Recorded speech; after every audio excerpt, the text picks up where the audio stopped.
कि जब भारत गरीब मुल्क था आज़ादी के बाद और Jawaharlal Nehru prime minister, doctor Ambedkar social justice law minister और शिक्षा मंत्री अब्दुल कलाम आज़ाद साहब थे। भारत उस समय गरीब मुल्क था, लेकिन गरीब मुल्क में फ्री का एजुकेशन दिया गया। शेड्यूल कास्ट शेड्यूल ट्राइब को फेलोशिप दिए गए, फ्री में एडमिशन हुए, फ्रीशिप मिला, वजीफ़ा मिला, यूनिवर्सिटी कॉलेज में सब पढ़ पाए। आज दिल्ली यूनिवर्सिटी में एक आम बच्चा, मिडिल क्लास का बच्चा भी अगर बाहर का रहने वाला हो नहीं पढ़ सकता। एक बच्चे का रहने का खर्चा 20,000 रुपये है। मनुस्मृति खत्म करके संविधान आया और संविधान के आने से लोगों के पढ़ने के रास्ते खुले। बाबा साहब ने संविधान के माध्यम से पढ़ने के रास्ते खोले, सरकारी नौकरी के रास्ते खोले। 1977 में जब 47 रुपये मिलते थे, जब आप स्टूडेंट रहे होंगे, तो उस समय सबको वजीफ़ा मिलता था।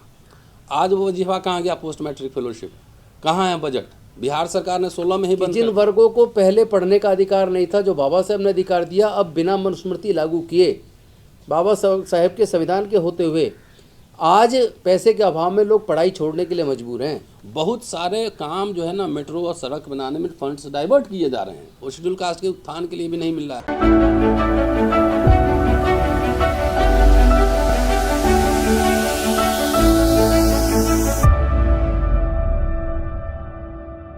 सभी को जय भीम। और बहुत दिन बाद हम लोग मिल रहे हैं, तो और आप लोग शॉर्ट नोटिस पे आए हैं, आप सभी का शुक्रिया।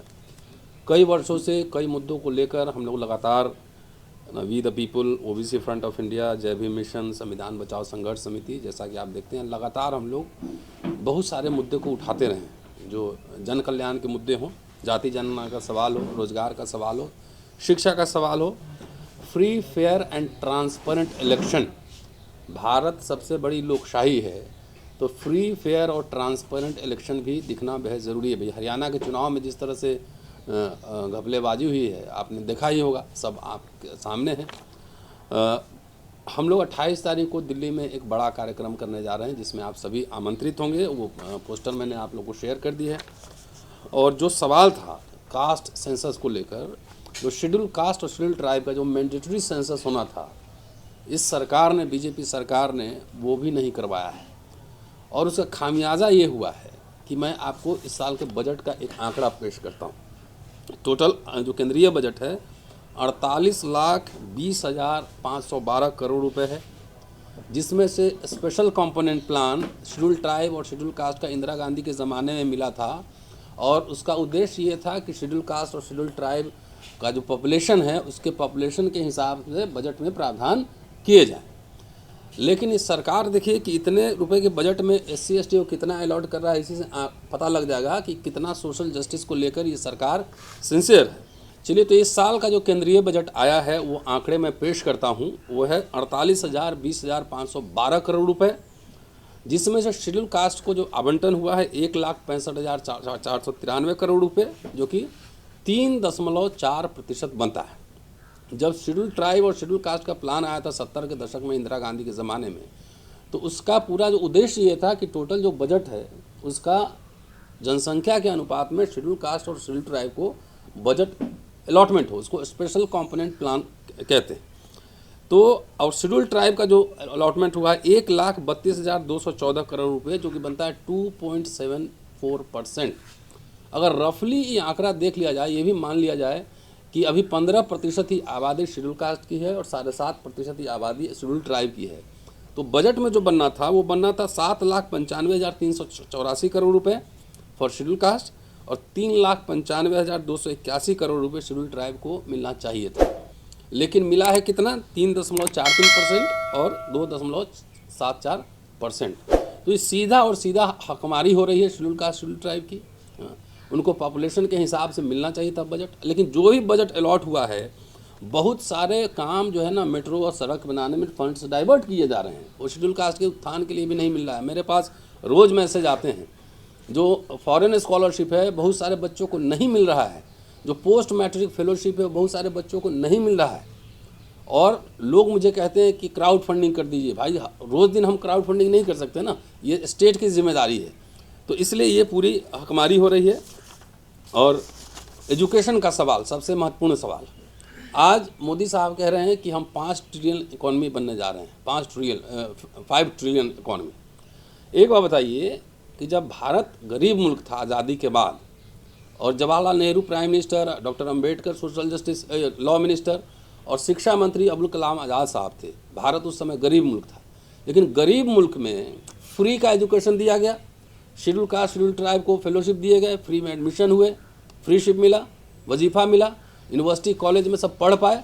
आज दिल्ली यूनिवर्सिटी में एक आम बच्चा, मिडिल क्लास का बच्चा भी अगर बाहर का रहने वाला हो नहीं पढ़ सकता। एक बच्चे का रहने का खर्चा 20,000 रुपये है। और पोस्ट मैट्रिक फेलोशिप जो है वो आज के हिसाब से 4,000 रुपये पर मंथ होना चाहिए था। आज के हिसाब से 1977 में जब 47 रुपये मिलते थे, जब आप स्टूडेंट रहे होंगे, तो उस समय सबको वजीफ़ा मिलता था। आज वो वजीफ़ा कहाँ गया? पोस्ट मैट्रिक फेलोशिप कहाँ है? बजट बिहार सरकार ने 16 में ही बंद कर दिया। तो इस बहुत सारे मुद्दे हैं जिसमें हम लोग बात करने जा रहे हैं कि कम से कम schedule caste schedule tribe OBC के लिए एक सेपरेट निधि, फंड, आयोग, उसको अलग से खर्चा करने का डिपार्टमेंट बनाया जाए। तमाम ऐसे मुद्दे हैं जिस पर चर्चा होगी। आज इस मीटिंग में हमारे साथ कई साथी मौजूद हैं। राजेंद्र पाल गौतम साहब हैं, कोई परिचय के मोहताज नहीं है। जय भीम मिशन चलाते हैं और लीडर हैं हमारे। DN सिंह साहब हैं, ये किसानी प्रतिष्ठान चलाते हैं और national movement for old pension scheme के राष्ट्रीय संरक्षक हैं। ओल्ड पेंशन स्कीम भी हमारे एजेंडे पे है, उस पर बात करेंगे। विजेंद्र यादव साहब हैं, आप जानते हैं, एक्टिविस्ट हैं। अनिल पटेल हमारे साथ बैठे हैं और एडवोकेट प्रवीण कुमार भारती यहाँ पर हैं और किसान नेता राज बहादुर यादव साहब हमारे साथ हैं। तो मैं एक एक करके सभी साथियों से निवेदन करूँगा कि क्या क्या इशू है, किस इशू पे हमें बात रखनी है, क्या क्या मोडस ऑपरेंडी होगा, क्या हम ज्ञापन देंगे, मिलेंगे, प्राइम मिनिस्टर से टाइम मांगेंगे, मिनिस्टर से टाइम मांगेंगे, डेलीगेशन जाएगा, या फिर हम आंदोलन के मोड में जाएंगे, सभा करेंगे, नुक्कड़ सभा करेंगे, लोगों को मोबिलाइज करेंगे, क्या क्या स्ट्रेटजी होगी, हमारे साथी बात रखेंगे। तो सबसे पहले गौतम साहब। जय भीम साथियों, इसी आने वाली 28 तारीख को सुबह 10 बजे दिल्ली के रामलीला मैदान में हज़ारों की संख्या में दिल्ली के अलग अलग कोने कोने से और आसपास के NCR के क्षेत्र से तमाम लोग इकट्ठे होंगे रामलीला मैदान में। और जैसा अभी प्रोफेसर रतनलाल जी ने बताया कि चारों संगठन मिलके, जिसमें मिशन जय Bhim, we the people, OBC front of India, संविधान बचाओ संघर्ष समिति, ये चारों संगठन मिलके काम कर रहे हैं और मुद्दे स्पष्ट हैं जैसा उन्होंने स्पष्ट करके बताया। आज एजुकेशन इतना महंगा हो गया, मतलब देश को कह रहे हैं कि देश अमीर हो रहा है, 5 ट्रिलियन इकोनॉमी बनने जा रही है भारत की। और ऐसे हालात में अगर देश अमीर हो रहा है तो शिक्षा की व्यवस्था, मुफ्त क्वालिटी एजुकेशन की व्यवस्था हो जानी चाहिए थी। स्कॉलरशिप और ज़्यादा बढ़ना चाहिए था ताकि लोगों को अपने बच्चों को आगे बढ़ाने में मदद मिल सके। लेकिन जब भारत आज़ाद हुआ और गरीब देश था, तब लोगों को इतनी अच्छी स्कॉलरशिप मिल जाया करती थी कि वो अपने पूरे साल का पढ़ाई का खर्चा, किताबों का खर्चा, हॉस्टल का खर्चा, तमाम तरह के किताबों का खर्चा उसी स्कॉलरशिप से उठा लिया करते थे। लेकिन आज हालात ये है कि एक तरफ मनुस्मृति ख़त्म करके संविधान आया और संविधान के आने से लोगों के पढ़ने के रास्ते खुले। बाबा साहब ने संविधान के माध्यम से पढ़ने के रास्ते खोले, सरकारी नौकरी के रास्ते खोले, एजुकेशनल इंस्टीट्यूट्स में भी रिजर्वेशन देके नौकरी के पढ़ने के रास्ते खोले। लेकिन स्कॉलरशिप से पढ़ने वाले वो लोग बड़े बड़े पदों तक पहुँचे।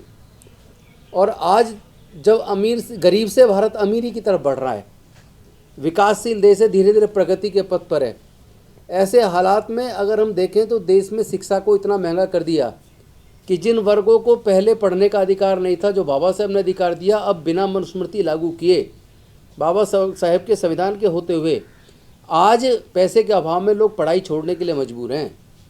जैसा उन्होंने कहा कि यहाँ हॉस्टल पे या कहीं भी अगर दिल्ली यूनिवर्सिटी में आके कोई बच्चा बाहर से रहता है तो 20,000 रुपये महीने का खर्चा चाहिए। मैं इससे एक कदम आगे बढ़ के बताता हूँ कि अगर किसी का सरकार के इंजीनियरिंग कॉलेज में सिलेक्शन हो जाता है, लॉ कॉलेज में, नेशनल लॉ यूनिवर्सिटी में सिलेक्शन हो जाता है, तो 4 साल की डिग्री करने के लिए कम से कम 15 से 20 लाख रुपया चाहिए।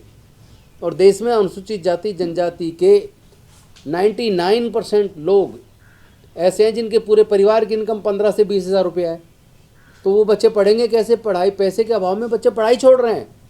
यानी मनुस्मृति की ज़रूरत नहीं है, एक षड्यंत्र के तहत जानबूझ के शिक्षा के खर्च को इतना महंगा कर दिया कि लोग अपना पढ़ाई छोड़ दें। और ऊपर से जो नौकरियां लग जाया करती थी रिजर्वेशन से, एक एक करके सारे सरकारी जो उपक्रम हैं वो बेच दिए गए, प्राइवेटाइज हो गए हैं, और वहाँ हमारे रास्ते लगभग बंद हैं। जितने भी बड़े पूंजीपति हैं, अगर आप देखेंगे कि वो कैसे पूंजीपति बने, जो जिस ज़मीन पर उन्होंने फैक्ट्रियाँ लगाई हैं, कारखाने लगाए हैं, वो सरकार से कम दाम पे लिए हैं, और बैंकों में जो आम लोगों का पैसा जमा है वहाँ से उन्होंने लोन लेके अपना व्यापार शुरू किया है, और कहते हैं कि भाई प्राइवेट सेक्टर में रिजर्वेशन क्यों होना चाहिए, ये तो प्राइवेट है। मैं पूछना चाहता हूँ, जब आप सरकारी मदद ले रहे हैं, सस्ती दर पे सरकारी ज़मीन खरीद रहे हैं, और लोगों के बैंक में लोगों का पैसा, उसको वहाँ से आप लोन लेके अपना व्यापार शुरू कर रहे हैं, तो भैया उसमें रिजर्वेशन देने में क्या दिक्कत है प्राइवेट सेक्टर में। हम ये नहीं कह रहे हैं आप क्वालिटी मेंटेन मत करिए, हम ये नहीं कह रहे कि आप क्वालिफिकेशन को लोअर डाउन कीजिए, जो भी एफिशिएंसी आपको चाहिए, जो भी क्वालिफिकेशन चाहिए वो आप रखें, लेकिन कम से कम प्राइवेट सेक्टर में रिजर्वेशन तो दें। सरकारी आपने ख़त्म कर दिया, प्राइवेट में आप देंगे नहीं।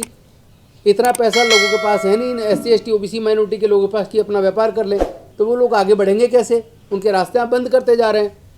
तो पहला सवाल तो ये है कि हमारे इस आंदोलन में जाति की जनगणना, जाति की गणना, हर जाति की गणना, चाहे वो SC ST OBC माइनॉरिटी या कोई भी हो, जनरल कैटेगरी में भी, एक बार ये पता तो लग जाए किस किस जाति की जनसंख्या कितनी है, किस किस जाति में कितने ग्रेजुएट है, कितने पोस्ट ग्रेजुएट है, कितने लो ग्रेजुएट है, कितने इंजीनियरिंग ग्रेजुएट है, कितने मेडिकल ग्रेजुएट है, कितने मैनेजमेंट किए हुए हैं, हर जाति का पता तो लगे।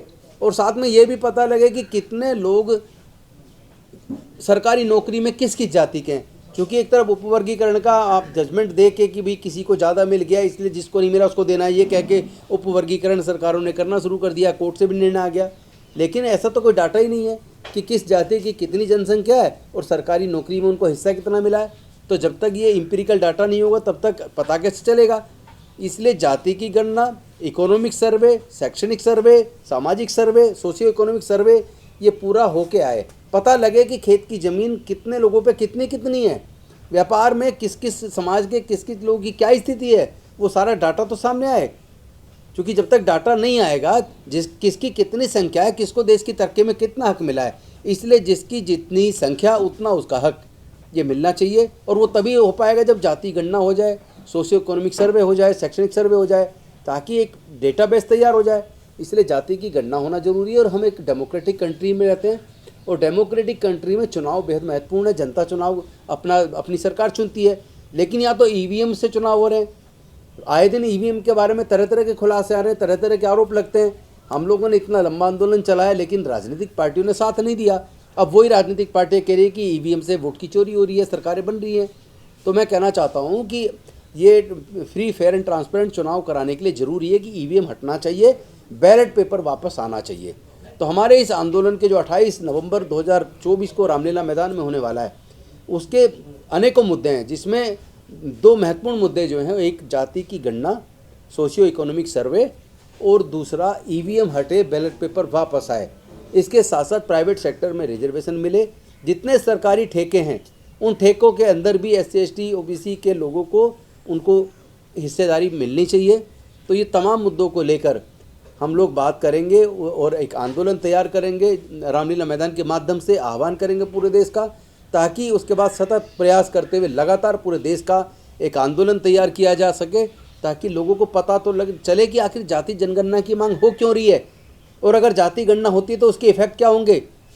क्योंकि अभी लोगों को ज़्यादा पता नहीं है। तो इस आंदोलन के माध्यम से पूरे देश के कोने कोने तक हम अपनी बात को पहुंचाएंगे, लोगों को जागरूक करेंगे और राजनीतिक पार्टियों को एहसास कराएंगे कि अगर राजनीतिक पार्टियां सत्ता चाहती है तो वो बताएं कि अगर वो सत्ता में आएंगी क्या वो हमारे इन मुद्दों को पूरा करेंगी, जो हमारी हकमारी हो रही है क्या वो हकमारी को बंद करेंगी, क्या वो एजुकेशन का पूरा खर्चा उठाने के लिए तैयार है या नहीं है। और 12वीं तक की बात नहीं चलेगी, हायर एजुकेशन में जिस लेवल तक बच्चा पढ़ना चाहे उसका खर्चा सरकार क्यों ना उठाए, उठाना चाहिए।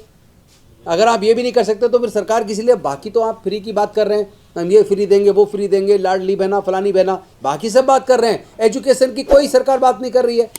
पूरे जितना चुनाव का चल रहा है प्रचार आप देख लीजिए, किसी भी स्टेट में जाके कोई पार्टी इस पे बात नहीं कर रही है कि वो एजुकेशन जो महंगा हो रहा है उसके लिए वो क्या इंतजाम कर रहे हैं। हायर एजुकेशन में जिन लोगों के पास पैसा नहीं है, पढ़ाई छोड़ रहे हैं, उनको पढ़ाने के लिए सरकारें क्या योजना ला रही है, उन बच्चों की फीस का क्या इंतजाम कर रहे हैं। रेजिडेंशियल स्कूल, रेजिडेंशियल और कॉलेजेस के साथ साथ हॉस्टल की व्यवस्था क्या कोई सरकार कर रही है। तो हम ऐसे तमाम मुद्दों को हम अपने इस आंदोलन के माध्यम से देश के कोने कोने तक, जन जन तक लेके जाएंगे। इसको एक जन आंदोलन बनाएंगे और सरकारों को कंपेल करेंगे कि जब जनता आपको चुन रही है, हम आपको चुन रहे हैं, तो आपको जनता के लिए काम करने पड़ेंगे। हमारे ये मुद्दे हैं, इन मुद्दों पे अगर आप काम नहीं करते हैं तो पूरे देश के अंदर आपका विरोध किया जाएगा, हम आपकी सरकारों को बनने नहीं देंगे।